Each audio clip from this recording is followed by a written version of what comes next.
સવારમાં વહેલો 4 વાગ્યામાં ઉઠીને આવ્યો. એક તો મા મહિનાની ઠંડી,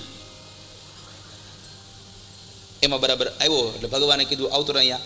ભગવાન ઉતરી ગયા, ત્યાં આને ઊભો રાખી દીધો, આમ ઊભો રહી ગયો. ભગવાન કહે સાંજે મળીએ, જાઓ જાઓ, ખબર પડે કેમ થાય બધું.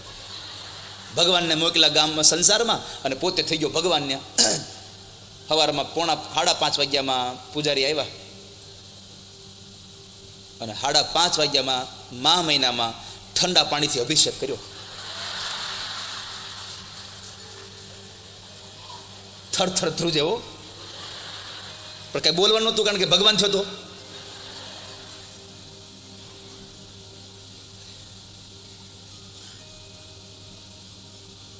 કેસર ને બધું, તુલસી પાન ને બધું, અહીંયાથી બધું એમ દહીં ને બધું ઉતરતું હતું. રગેડા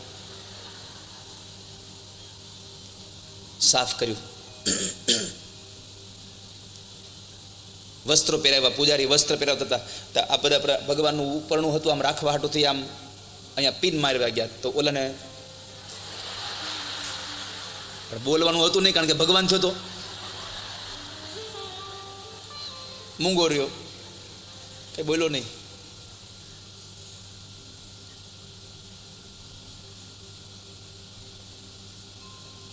પાઘડી પહેરાવે, એ પાઘડી પહેરાવી પણ થોડીક કડક હતી, તોય પ્રાણે બેહાર દીધી. થોડીક વારમાં તો ચક્કર મીંડા આવવા. પાઘડી પહેરાવી,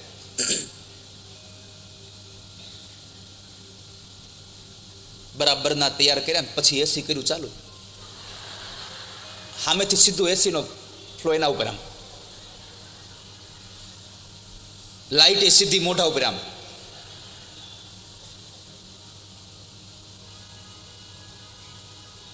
હવારના પરમાં દહીં વડા ખવડાવ્યા, દૂધ પાયું, દહીંની હારે દૂધ પાયું. ભગવાનને તો ભક્તો બધું આવે ને, મંદિરનું આ દર્શન ચાલુ થયા એટલે બધા લોકો ધરતા આવે, અને જે ધરે ખાવાનું બધું ભગવાનને. કોઈ પેંડા લાવે, કોઈ રબડી લાવે, 2 દીની વાસી. બપોર થયું ને ત્યાં પેટ દમડમો થઈ ગયું. પણ સૌથી મજાની વાત એ હતી કે જેવી ભગવાનના દર્શનની લાઈન ચાલુ થઈ એટલે પેલો ભક્ત આવીને કીધું, પ્રભુ આજે મારા દીકરાને 12માની પરીક્ષા છે, પાસ કરી દેજો. હવે ત્યાં તો અંદરથી કેવું પડે, તથાસ્તુ જાઓ. બીજો આવ્યો, મારી દીકરીને એક હારો ઘરવાળો દો. ત્રીજો ભક્ત આવ્યો, પ્રભુ ધંધામાં બહુ ખોટ છે, કાંઈક હરખું કરી દો. એને તથાસ્તુ કીધું. આખો દી તમે જુઓ ને તો કેટલું લોકો માગવા આવ્યા, પણ બપોર થયું ને ત્યાં જ કંટાળી ગયો. આના કરતા એક ઘર સંભાળવું સારું.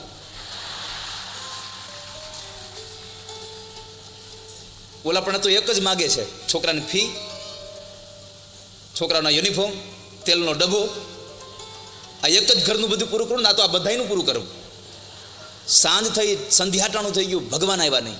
અને આને તમે જુઓ ને તો શિયાળામાં પરસેવો વળ્યો. પૂજારી જરા કે આમ આડાવડા થઈને તેમ દરવા દીધું, આવ્યા ઓલા. આરતી થઈ ગઈ તો ભગવાન આવ્યા નહીં. આમનો હાથ હતો, હલાવાનો નહોતો.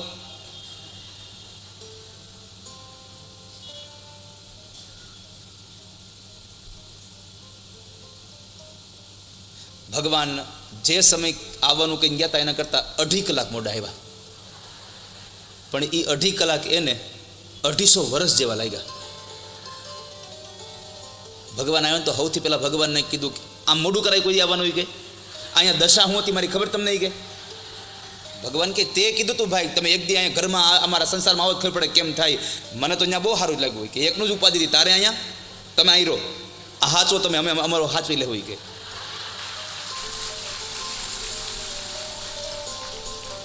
જાતા હતા ભગવાનને કહેતો ગયો, અહીંથી સીધું મારે કસરતવાળા ત્યાં જવું પડશે. કેમ? આ હલતો નથી કહેવા. આમ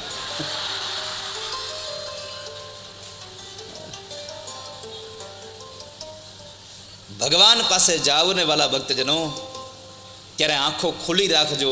પણ કરુણા એ છે કે જ્યાં આંખો બંધ કરવાની ત્યાં આપણે ચશ્મા સાફ કરીને પાછા ચડાવી. કોણ છે આળવા? અને જ્યાં આંખો બંધ કરવાની છે ત્યાં ચશ્મા ચડાવીએ, જ્યાં જોવાનું છે ત્યાં આપણે આંખો બંધ કરી દઈએ છીએ.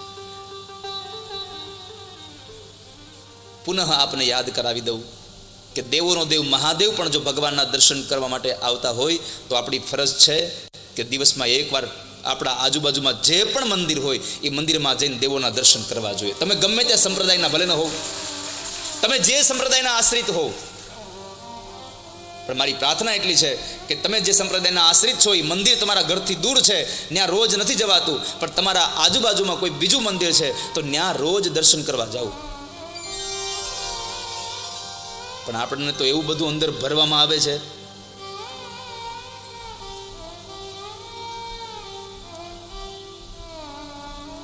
આપણા બીજા મંદિરમાં ન જવાય,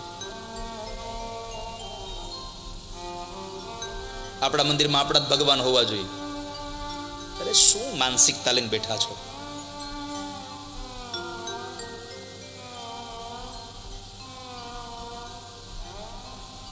ઘણી ઘણી જગ્યાએ જાવ તો એક ઘરમાં બબે મંદિર હોય.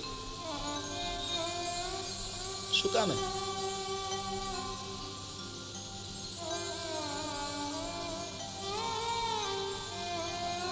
શા માટે?